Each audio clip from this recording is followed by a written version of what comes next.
Hello guys, welcome back to my YouTube channel. അപ്പോൾ നിങ്ങൾ ആദ്യമായിട്ടാണ് എൻ്റെ വീഡിയോ കാണുന്നതെങ്കിൽ ഒന്ന് സബ്സ്ക്രൈബ് ചെയ്യാൻ മറക്കല്ലേ.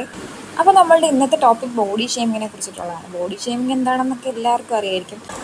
ഈ ബോഡി ഷേമിങ് എന്ന പാട്ട് ഇപ്പം പൊട്ടിമുളച്ച് വന്നൊന്നുമല്ല, അത് നമ്മുടെ ഇടയിൽ നിൽക്കുന്ന ഒരു കാര്യമാണ്. പക്ഷെ അതിനാരും അങ്ങനെ റിയാക്ട് ചെയ്യുന്ന കണ്ടിട്ടില്ല. പക്ഷെ ഇപ്പോൾ സോഷ്യൽ മീഡിയയൊക്കെ വലിയ ആക്റ്റീവായിരിക്കുന്ന സമയത്ത് നമുക്ക് അതിനെക്കുറിച്ചൊരു ധാരണ കിട്ടി, എങ്ങനെയാണ് റിയാക്ട് ചെയ്യേണ്ടത്, ഇത് ശരിയാണോ തെറ്റാണോ എന്ന് നമുക്ക് അറിയത്തില്ല. ഏറ്റവും മിക്കപ്പോഴും നമുക്ക് ഈ ബോഡി ഷേമിങ് അനുഭവിക്കേണ്ടി വരുന്നത് ഒന്നെങ്കിൽ നമ്മൾ റിലേറ്റീവ്സിൻ്റെ കൂടെ എന്തെങ്കിലും ഫംഗ്ഷൻ അറ്റൻഡ് ചെയ്യുമ്പോൾ ആരെങ്കിലും ഒരാൾ വന്ന് പറയുന്നതായിരിക്കും, അല്ലെങ്കിൽ നമ്മൾ ഫ്രണ്ട്സിൻ്റെ കൂടെ ഇരിക്കുമ്പോൾ ആരെങ്കിലും കളിയാക്കുന്നതായിരിക്കും. അവരതൊരു തമാശയായിട്ട് പറയുന്നതെന്നായിരിക്കും വാദിക്കുന്നത്, പക്ഷെ അതൊരു തമാശയായിരിക്കില്ല. മിക്കപ്പോഴും അതൊരു തമാശയായിരിക്കില്ല. നമുക്കത് റിയാക്ട് ചെയ്യാനുള്ള റൈറ്റ് ഉണ്ട്. പലപ്പോഴും നമ്മുടെ മനസ്സിൽ തോന്നിയാലും നമ്മളത് റിയാക്ട് ചെയ്യില്ലായിരിക്കും. കാരണം അതവർ തമാശയായിട്ട് പറയുന്നതെന്നാണ് അവരുടെ ഒരു ധാരണ. പക്ഷെ അതവർ തമാശയായിട്ട് പറയുന്നതല്ലായിരിക്കും. നമ്മൾക്കത് റിയാക്ട് ചെയ്യണമെന്ന് തോന്നിയാലും നമ്മളത് ചെയ്യില്ല. മറ്റുള്ളവർ നമ്മളെക്കുറിച്ച് എന്ത് ചിന്തിക്കുമെന്നായിരിക്കും നമ്മുടെ കൺസേൺ. പക്ഷെ അങ്ങനെ ഒരിക്കലും വിട്ടു കൊടുക്കരുത്. നമ്മുടെ ബോഡി നമ്മുടെ പാട്ടാണ്. ഇൻഫ്ലുവൻസറായ നീതുമോളെ നിങ്ങൾക്ക് എല്ലാവർക്കും അറിയായിരിക്കുമല്ലോ. നീതുമോൾക്കുണ്ടായ ഒരു ബോഡി ഷേമിങ് അനുഭവത്തെക്കുറിച്ച് അവരുടെ യൂട്യൂബ് ചാനലിലൂടെ നമ്മളോട് പങ്കുവയ്ക്കുന്നുണ്ട്. അതിൻ്റെ കുറച്ച് ഭാഗങ്ങൾ ഞാനിവിടെ കൊടുക്കാം. എൻ്റെ അടുത്ത് പറഞ്ഞാൽ ഞാൻ ഉറക്കം എണീറ്റിട്ട് ഈ വീഡിയോ കണ്ടിട്ട് എൻ്റെ അടുത്ത് പറയാം, ഞാൻ ഉറക്കം എണീറ്റ് ചെയ്ത പോലുണ്ട്, പേയ്മെന്റ് വാങ്ങാത്തോണ്ട് എന്തൊക്കെയോ തട്ടിമുട്ടി ഞാൻ ചെയ്ത പോലുണ്ട്, എൻ്റെ കഴുത്ത് ഇറുകിയിരിക്കുന്നു, ഞാൻ തടിച്ച്, അതായത് വണ്ണമുണ്ട്, ഞാൻ ഭയങ്കര ഫാറ്റായി, പണ്ട് ഇരുന്ന പോലെ അല്ലേ ഇരിക്കുന്നത്, ഇല്ലെങ്കിൽ ഇപ്പം അയച്ചു തരത്തില്ലായിരുന്നേ, പണ്ട് ഇപ്പോൾ വണ്ണം വെച്ചുകൊണ്ടാണ് എനിക്ക് കൊള്ളാതെ നിങ്ങൾക്ക് ചേരാതിരിക്കുന്നതെന്ന്, ഇതുപോലെയൊക്കെ എൻ്റെ അടുത്ത് പറഞ്ഞു. ഞാൻ അതെല്ലാം കേൾപ്പിക്കാം കേട്ടോ.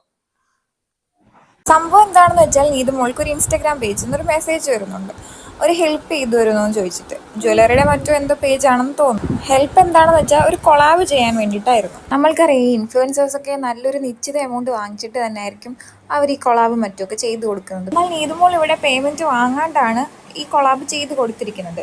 അവർ പറയുന്നുണ്ടായിരുന്നു, തുടക്കക്കാരെയൊക്കെ ഞാൻ നല്ല രീതിയിൽ സപ്പോർട്ട് ചെയ്യുന്ന ഒരാളാണെന്നൊക്കെ പറയുന്നുണ്ടായിരുന്നു. അങ്ങനെ നീതുമോൾ വീഡിയോ ചെയ്ത് കൊടുക്കാമെന്ന് സമ്മതിക്കുന്നു. അവർ പോസ്റ്റ് ഇടാമെന്ന് ആദ്യം പറയുന്നു, പക്ഷേ അതിലും നല്ലത് റീലാണെന്ന് അവർ തന്നെ ഇങ്ങോട്ട് സജസ്റ്റ് ചെയ്യുന്നു. അങ്ങനെ ഈ കൊളാബ് കൊടുത്ത ആൾക്കാർ നീതുമോളോട് പറയാണ് പെട്ടെന്ന് തന്നെ വീഡിയോ അയച്ചു തരണമെന്ന് പറയുന്നത്. നീതുമോൾ തിരക്കാണെന്ന് പറഞ്ഞിട്ടും പിന്നീട് ഇവർ നിരന്തരം മെസ്സേജ് അയച്ചുകൊണ്ടിരിക്കുന്നു. എന്നാൽ നീതുമോൾ തന്നെ അവരോട് ഒരുപാട് തവണ ചോദിച്ചതല്ലേ എന്ന് ഓർത്തിട്ട് ആ ഒരു വീഡിയോ സെറ്റാക്കി അയച്ചു കൊടുക്കുന്നു. അങ്ങനെ നീതുമോൾ റീൽ അയച്ചു കൊടുത്ത സമയത്ത് ഈ കൊളാബ് കൊടുത്ത ആൾക്കാർ ഓക്കെ എന്ന് പറഞ്ഞ് താങ്ക്സ് ഒക്കെ ഇടുന്നു.